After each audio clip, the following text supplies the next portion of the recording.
Okay, so today we're going to continue with our ritual dimension. We're going to talk about a couple of the life cycle rituals within Christianity, and we'll continue talking about which actions that we're going to talk about are rituals and which are sacraments. So the first ritual is baptism. And I have here birth, but it's important to know that that's not true for all forms of Christianity. So, baptism, first of all, is a sacrament. It's a sacrament in all three major denominations of Christianity: Catholic, Orthodox, and Protestant. And what baptism is, it is the ritual anointing with water. So, during a baptism, an individual comes in contact with water somehow. They are touched by water or anointed by water. It can range from the picture that you see behind me. Sometimes when a baby is baptized, a priest or a minister will take just like a little bit of water and pour some on the baby's forehead, or maybe just dip their finger in water and make the sign of the cross on the individual's forehead, baby or otherwise. And then it can range all the way up to full submersion. So some forms of Christianity, they will actually have you go underwater, either in a bath or a river or the ocean. So in some way, the individual comes into contact with water. So it's a ritual anointing with water. And the purpose of baptism is twofold. In one sense, it's an initiation rite. So it is the ritual that you undergo to join Christianity, to become a part of this tradition, to either convert to this tradition or commit to the tradition if you were raised in it. So it is sort of your entrance, your initiation ritual into the religious tradition. Secondly, it's also seen as a ritual that cleanses sin. So it cleanses or purifies sin. And that's why water is used, because water is a cleansing agent. Um, for the denominations of Christianity that practice infant baptism, they understand baptism to be necessary for infants because it washes away original sin. Remember that according to the doctrine of original sin, human beings inherit the sin, the first or original sin of Adam and Eve. So human beings are not born innocent, they're not born perfect. Even when they're born, even a baby has sin.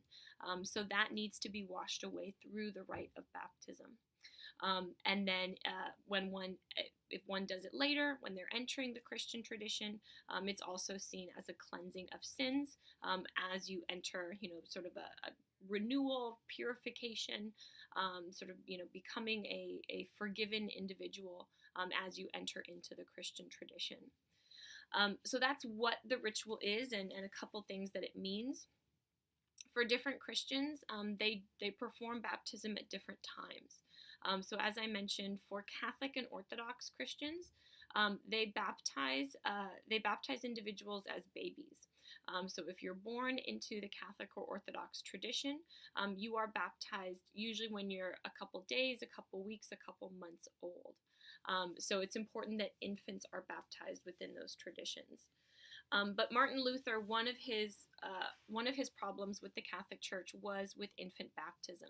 He disagreed with infant baptism because he believed that the babies are not making a choice. They have no free will. They have no choice in the matter. So it shouldn't really happen, and it's not sort of a true entrance into the Christian tradition because they're not choosing independently to become a part of that tradition. So Protestants wait to baptize until individuals are a little bit older. It depends on the different denomination. It can be anywhere from sometime in elementary school to junior high, when that community feels that an individual has reached an age when they can make an independent decision to do that. So the only difference is when it's appropriate to baptize a Christian. So that's the first ritual, and that's a sacrament, as I said, in all the three major traditions. The second one here is in adolescence, confirmation. So confirmation is it's a ritual and it's a sacrament in the Catholic and Orthodox traditions. And confirmation is basically confirming the ritual of baptism. The idea is that baptism is really just part one. but you have to confirm your baptism later on as you make an independent choice to commit yourself to the tradition.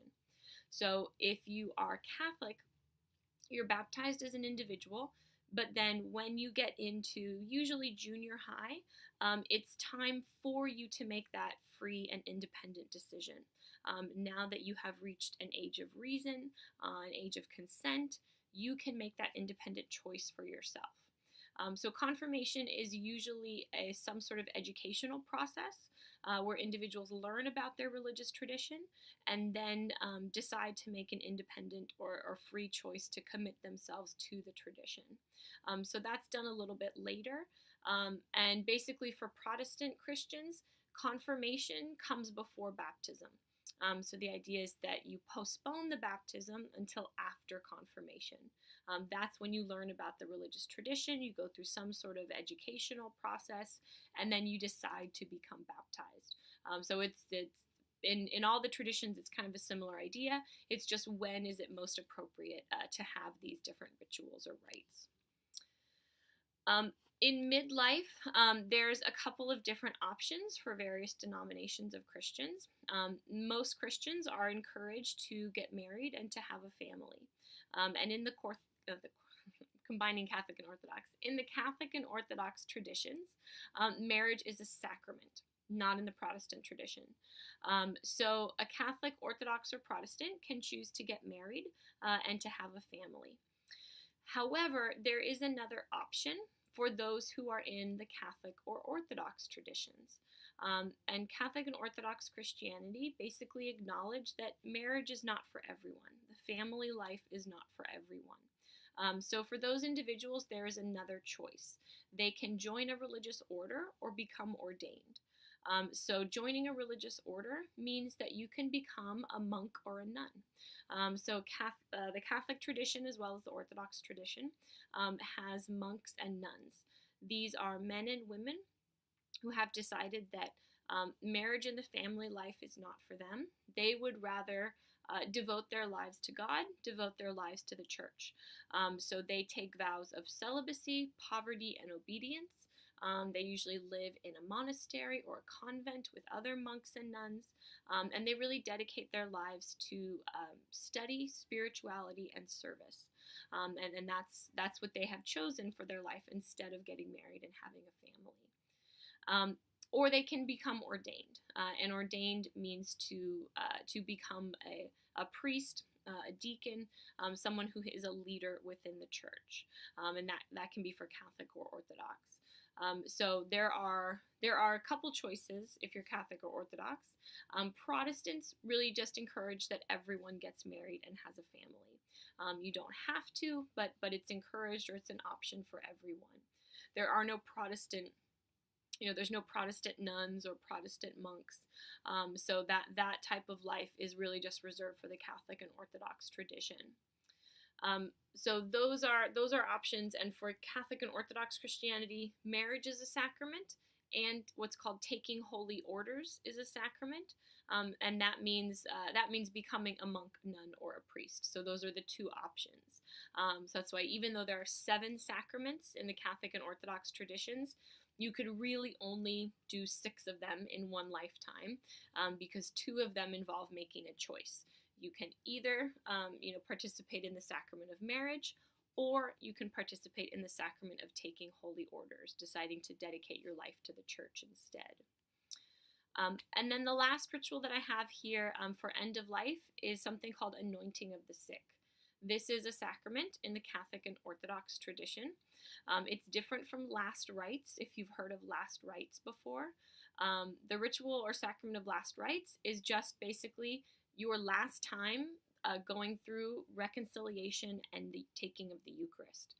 So if an individual in the Catholic and Orthodox faith think that it might be the end of their lives, they might be nearing the end of their lives, they will call for a priest, they will confess their sins, and they will take communion one last time. That's last rites. Anointing of the sick is different.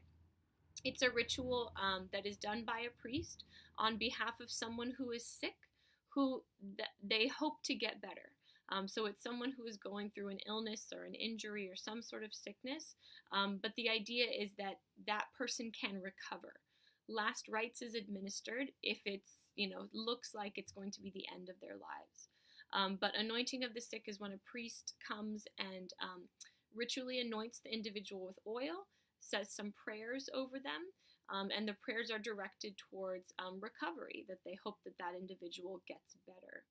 So it's different than last rites. But anointing of the sick is a sacrament as well. So Catholic and Orthodox, there are 7 sacraments. For Protestants, there are only 2 sacraments, baptism and the Eucharist. Okay, so those are all of our rituals as well as sacraments for Christianity. And we really just have a couple more things to talk about. We're going to just have the last dimension, which is society. Okay,